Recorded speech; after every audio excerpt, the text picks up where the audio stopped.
Nimekuja kuwapa habari njema za ahadi za Mheshimiwa Rais Dr. Samia Suluhu Hassan ambazo ameanza kuzitekeleza katika wilaya ya Monduli.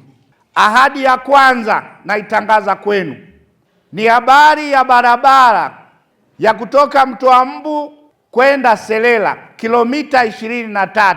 Mkandarasi amekwisha kupatikana, anaanza kazi.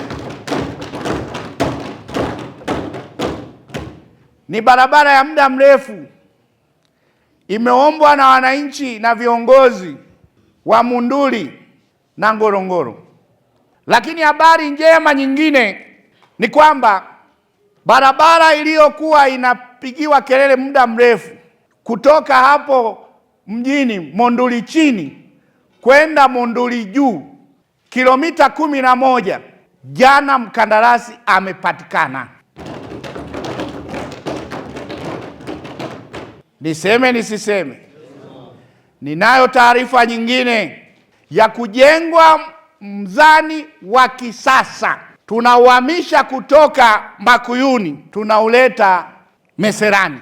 Kuliko ulivyo sasa, mnapimia upande mmoja, unasababisha kelele na foleni, na taratibu za kulipa watu fidia zinaendelea katika eneo hilo. Habari njema nyingine ni mradi wa vijiji 13 ulikuwa unasuasua zaidi ya bilioni 20.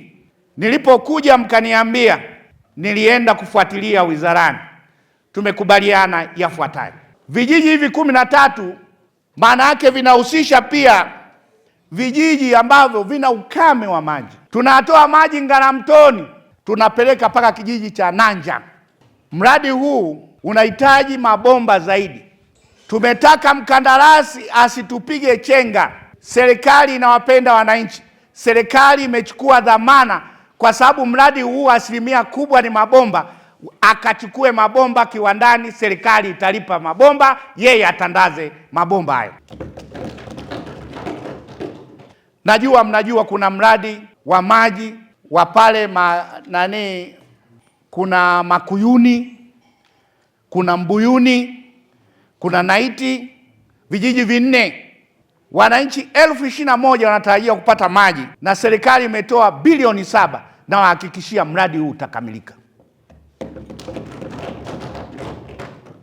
Natambua kuna mradi wa Engaruka Magadi Soda zaidi ya bilioni 15 na wananchi 17,000 wanatarajiwa kufaidika na mradi huu. Tunahitaji sasa wote tuongee lugha moja. Wananchi wetu wapokee miradi hii, wawape ushirikiano wa kandarasi. Sitaki kuja kusikia kama lile lililotokea la vijana kuanza kuiba mabomba na kuleta tafurani. Miradi hii mikubwa ya maji 3 ikikamilika, tutaongea habari nyingine. Changamoto ya maji kwa asilimia kubwa itakuwa imetatuliwa katika wilaya ya Monduli, na zote hizi ni jitihada za dhati za Mheshimiwa Rais.